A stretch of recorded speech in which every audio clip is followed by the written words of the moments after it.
On the longest losing streak of the season, boy, sure seems like the Nets could use James Harden. What is going on, everybody? Welcome back to my channel. If you have not already subscribed, go ahead and do that below. Yeah, I got the Nets hat on today. But today, we will be talking about Brooklyn's back-to-back losses in Milwaukee. And though I assume most Nets fans weren't exactly pleased with the results, it sure got me excited for playoff basketball. The Bucks present an intriguing matchup for the Nets. On paper, they have the star power in Chris Middleton, Drew Holiday, and Giannis Antetokounmpo to at least make this a conversation. Not to mention the requisite shooting, and they can win games in multiple ways, as we saw in this week's mini-series. But most importantly, they have a strong defensive backbone to pressure the Nets. Individually speaking, Giannis, who guarded Durant for 3 total minutes in the second of the 2 games, plus PJ Tucker, who can at least battle Durant physically and push him off his spots, give the Bucks 2 solid options to throw at Brooklyn's best player. Notice how PJ Tucker presses Durant all the way to the corner to keep Durant from getting deep post position. KD scores because, well, he's awesome, but those plays add up, potentially producing fatigue down the stretch of key games. Drew Holiday is also an excellent counter for Kyrie Irving and even James Harden, just because he's so strong, handsy, and experienced as an individual defender. On a more team defense note, I was really impressed with Milwaukee's scheme. They clearly had a couple of game plans set in stone beforehand. The first being to let Blake Griffin shoot all the threes he wanted, while Giannis meandered off the ball to take away the paint from the Nets. Milwaukee also worked hard to run Brooklyn's shooters off the three-point line and allow its rim protectors, Brook Lopez namely, take care of the rest. Here, PJ Tucker stunts or fakes at Joe Harris on the catch to make him pause for a second and not follow through with his release. And that buys Giannis some time while recovering out to the open shooter. Remember, defense is a team sport. Joe Harris and Landry Shamet were forced into just 12 of 34 shooting over the 2-game sample. And a lot of that can be attributed to Milwaukee just not respecting either player's capabilities in creating for others while on the drive.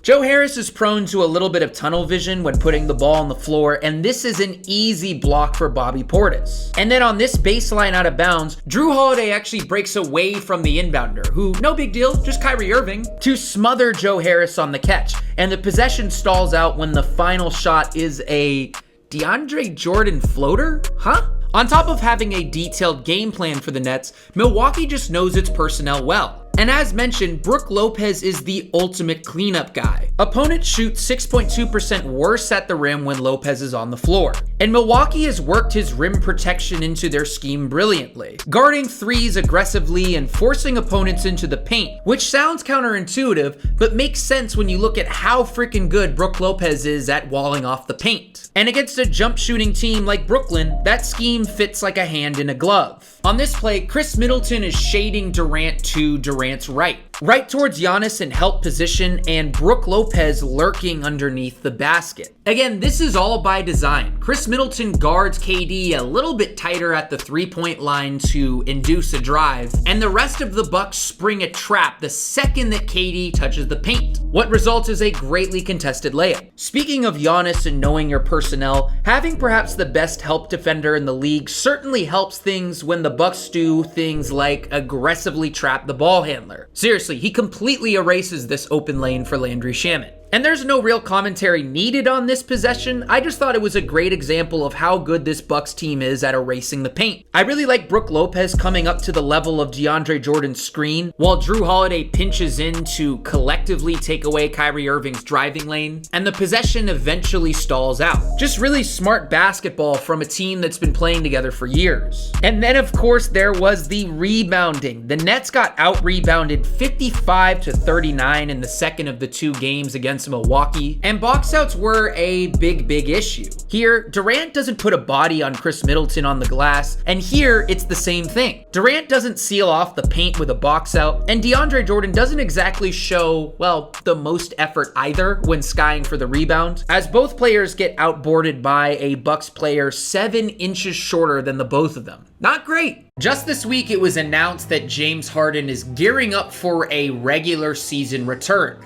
And man, he really would have made a difference against this Milwaukee team. I'm sure that sounds very obvious. Yes, when you add a top 5 player to the mix, it actually helps you win games. But for the Nets especially, against Milwaukee, he fills a lot of the key holes that I think we've seen so far in that matchup. Allow me to explain. While Harden's scoring would certainly be nice, it's his distributing, in particular, within the pick and roll to rollers, popping bigs, and corner shooters, where his absence is most felt. Brooklyn just needs a little north to south juice. After Kevin Durant comes off this pick and roll, he completely misses a wide open Jeff Green popping to the top of the arc, while the Bucks, whether this was intentional or not, sent 2 defenders Durant's way. That's a left-handed pass Harden makes to the popping big like regularly. Missing pick and pop opportunities wasn't just a Kevin Durant problem. Here, Kyrie Irving opts to take the heavily contested pull-up rather than involving Joe Harris, who spins out of his screen and pops into open space as the Bucks send 2 to the ball. Though Milwaukee's defense was really solid as a whole, I did find this to be one of its major weak points. It just felt as if the Bucks weren't always sure if they were switching or not. Sometimes while guarding pick and rolls, one player would fight over the screen as if they were playing in man-to-man, while the other Bucks player involved would switch, giving us these instances in which there's 2 Bucks guarding 1 Nets player. And you know who would take advantage of the Bucks not being on the same page with their schemes? James freaking Harden. Brooklyn's pick and roll just isn't all that effective without Harden. The Nets average 1.25 points per possession when Harden passes out of the pick and roll to his roll man, which is very good according to Synergy. And here, after this drag screen in transition with DeAndre Jordan, Durant misses a lob opportunity to DeAndre Jordan right about here.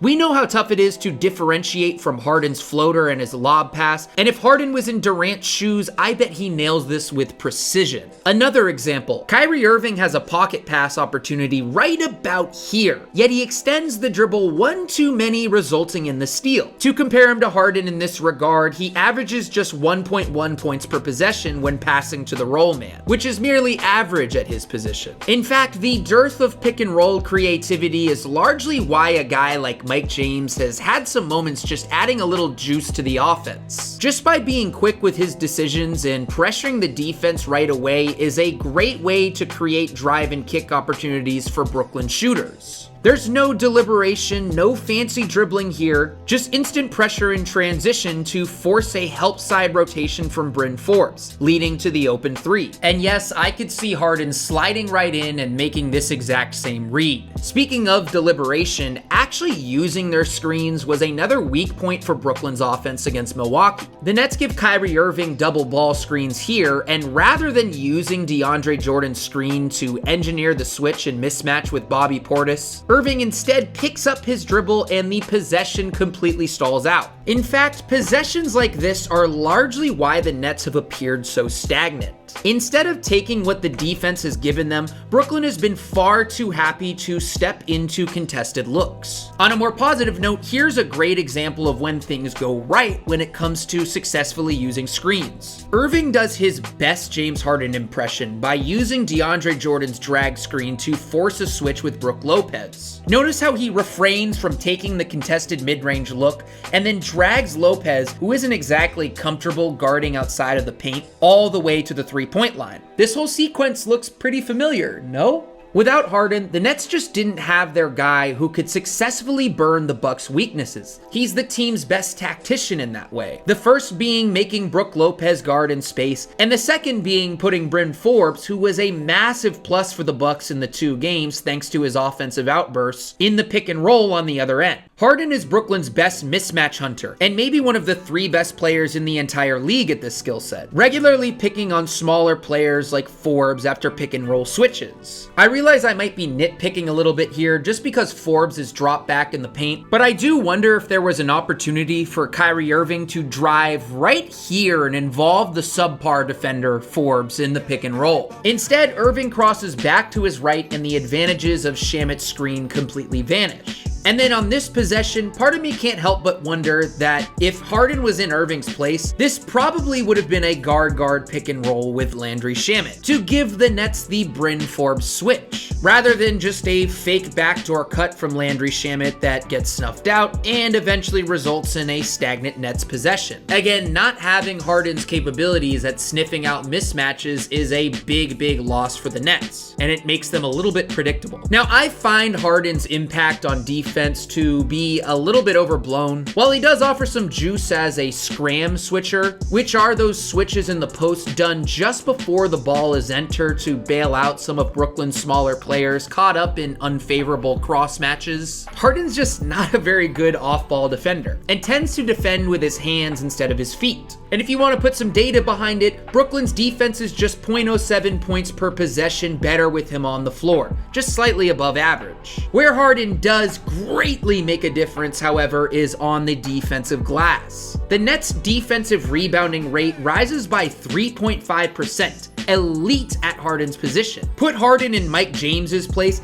and I can guarantee he comes away with the rebound off this Bucks inbound. Credit to James Harden, man. He does a little bit of everything. The mini-series against the Milwaukee Bucks proved that the Nets need James Harden to hang with the elites. For starters, the Nets greatly missed his pace and decisiveness. Brooklyn's pick and roll was greatly neutralized without his passing to the bigs and the spacers, his abilities at attacking mismatches, and his paint pressure from floater range or just at the rim. Defensively, holy cow, could the Nets use his impact on the defensive glass and just his general toughness. No questions asked, James Harden is Brooklyn's most valuable player. And with that, thank you for watching. If you enjoyed this video, be sure to give it a like and subscribe. And go ahead and share this on Twitter and Reddit. I'm not gonna keep shouting out Facebook. I think it makes me sound old. Be sure to give me a follow on Twitter. I've been writing, tweeting, creating, everything's all there. But that's all I got today, guys. Peace!